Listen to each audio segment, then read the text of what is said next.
मुझे याद नहीं कब से, लेकिन जब से मैंने होश संभाला था तब से ही मुझे डॉक्टर बनना था। मुझे लगता था कि मुझे भी लोगों के दुख दूर करना है। सपना देखना आसान होता है, लेकिन उसे पूरा करना बहुत मुश्किल बात है। मेरे साथ भी यही हुआ, लेकिन ऊपर वाला आपके लिए कुछ तो प्लान करके रखता है। मेरे माता पिता जब मैं 6 साल की थी तब ही एक एक्सीडेंट में चल बसे। उनके अलावा मेरा इस दुनिया में कोई नहीं था। मुझे याद है पड़ोस की मासी ने कुछ दिन मेरा ख्याल रखा, मुझे खिलाया पिलाया, मुझे उस समय संभाला। वो शायद मुझे हमेशा अपने साथ रखती, लेकिन फिर जैसा ही मैंने कहा, ऊपर वाले ने शायद मेरे लिए कुछ और प्लानिंग कर रखी थी। मेरे पिता के दोस्त डॉक्टर थे, वो हमारे घर आया भी करते थे। जैसे ही उन्हें मेरे पिता और माता के बारे में पता चला तो वो आए और उन्होंने मुझे गोद लेना चाहा। उनके कोई संतान नहीं था, बस फिर उसी दिन से वो मेरे पिता और माँ बन गए। मैं अपने आप को खुशकिस्मत मानती हूँ कि मुझे वो मिल गए, लेकिन इसमें मैं उनकी मर्जी थी। एक दरवाज़ा जहाँ बंद होता है, वहीं दूसरा दरवाज़ा अपने आप वो खोल देता है। पिताजी डॉक्टर थे और मुझे भी डॉक्टर बनना था। पढ़ाई लिखाई अच्छे से हुई और भगवान और माता पिता के आशीर्वाद और मेरी मेहनत की बदौलत आखिरकार मेरा सपना सच हो गया।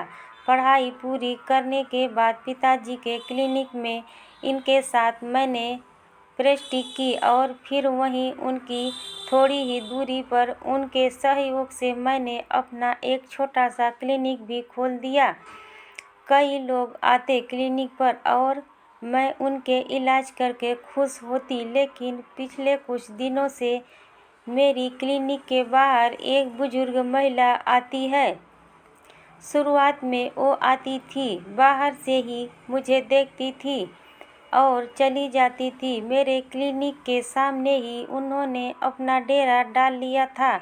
महिला बुजुर्ग थी, अच्छे से बोल भी नहीं पा रही थी। मैंने इस कारण उन्हें कुछ नहीं कहा। मैंने कोशिश की उनसे बात करने की और उन्हें बेहतर जगह ले जाने की, लेकिन वो नहीं मानती थी। एक दिन मैं शॉक रह गई जब उन्होंने मुझे मालू कहकर बुलाया। इस नाम से मुझे मेरे पिता और माँ ही बुलाते थे। किसी को शायद ही यह नाम पता था। मेरा पूरा नाम मालती जरूर क्लिनिक के बाहर लिखा था, लेकिन यह नाम उन्हें कैसे पता। एक या दो बार मैंने सोचा, फिर मैंने बात को टाल दिया, यह सोचकर कि शायद उनके मुंह से निकल गया होगा। वो वैसी ही कई बातें बड़बड़ाती रहती थी। मेरे आते ही जाते समय वो बड़ी प्यार भरी नज़रों से मुझे देखती थी, लेकिन जैसे ही कभी मैं उनके पास जाती, वो नज़रें चुरा कर दूर होने लगती। इसलिए फिर मैंने उनके पास जाना छोड़ दिया। करीब 1 महीना हो गया था उनको मेरे क्लिनिक के आसपास। इस बारे में मैंने माँ को बताया था। एक दिन माँ को कुछ काम था और उनका मेरे क्लिनिक आना हुआ।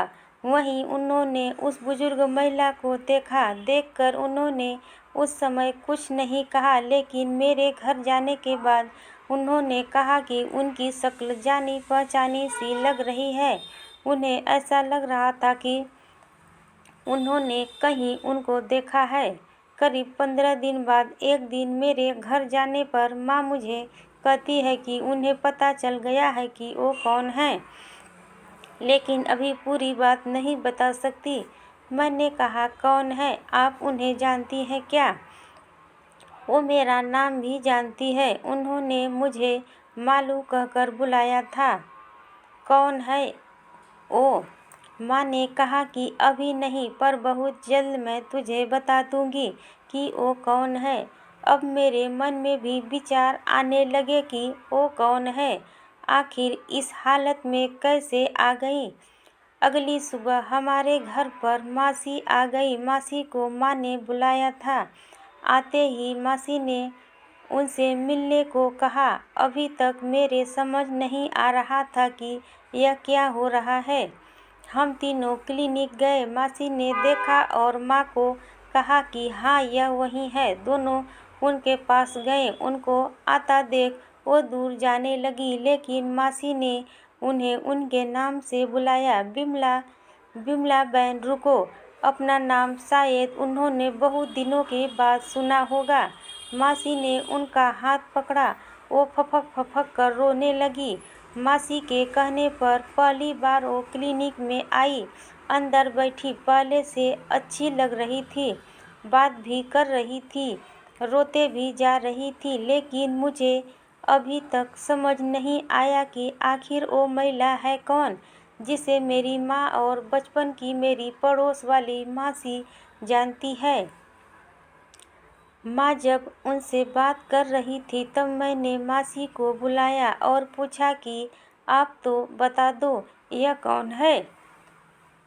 मासी ने बोला, तुझे याद नहीं? शायद नहीं होगा, छोटी सी थी तू उस समय, बचपन में देखा था, उसके बाद कहाँ देखा तुझे। तूने, यह तेरी मामी है। याद है जब तेरे माँ बाप गुजर गए थे तब आस पड़ोस मोहल्ले वालों ने कहा था कि तुझे किसी रिश्तेदार के यहाँ छोड़ दूँ। हालांकि मैं नहीं चाहती थी, लेकिन फिर मैंने सोचा कि तेरे पास रहकर क्या मिलेगा, मेरे पास रहकर क्या मिलेगा, तेरा भविष्य बन जाएगा। अगर कोई मिल जाए तो। तेरे एक ही मामा थे। तेरे नाना का जमीन जायदाद सब था, लेकिन तेरी माँ ने अपने पसंद से शादी की, जिस कारण उन्होंने उनसे रिश्ते तोड़ दिए थे। जब मैं तुझे लेकर उनके पास गई तो तेरे मामा तो तुझे देखकर पिघल गए थे, लेकिन तेरी मामी ने साफ मना कर दिया कि हमारा इससे कोई रिश्ता नहीं। तुझे याद है उस दिन मैं तुझे ले गई थी। मासी ने मुझसे सवाल किया। मुझे याद है, धुंधला सा मैंने कहा, समय कभी एक सा नहीं रहता। आज इनके सगे बेटा बहू ने इन्हें घर से निकाल दिया। तेरे मामा के जाने के बाद इनकी यह हालत हो गई। शायद इनको अपनी की उस गलती का अब एहसास हो रहा है। बुरे समय जब आता है तब एहसास होता है कि कभी भी घमंड नहीं करना चाहिए। यह कभी भी किसी के साथ भी हो सकता है। इसलिए तुझे ढूंढते ढूंढते यह यहाँ तक आ गई, तेरे पास। मुझे पता था इनके बारे में खोज खबर मिलती रहती थी। तेरी माँ को भी मैंने बताया था, इसलिए उन्होंने तुझे फ़ोन किया यहाँ आने को। उन्हें लगा कि यह वही है। उनको देख मुझे जरा सा भी गुस्सा नहीं आ रहा था। पता नहीं क्यों अपनापन पैदा हो गया था। उन्हें लगा था कि उनसे गलती हो गई थी। अब जाकर उनकी आंखें खुल गई थी। मैंने जाकर पहले उनके पाँव छुए। अब वो हमारे ही साथ रहती हैं, थोड़ी बातें भी करने लगी हैं। हेलो दोस्तों, अगर मेरी स्टोरी पसंद आई हो तो मेरे चैनल को लाइक और सब्सक्राइब ज़रूर कर दीजिएगा दोस्तों। राधे राधे।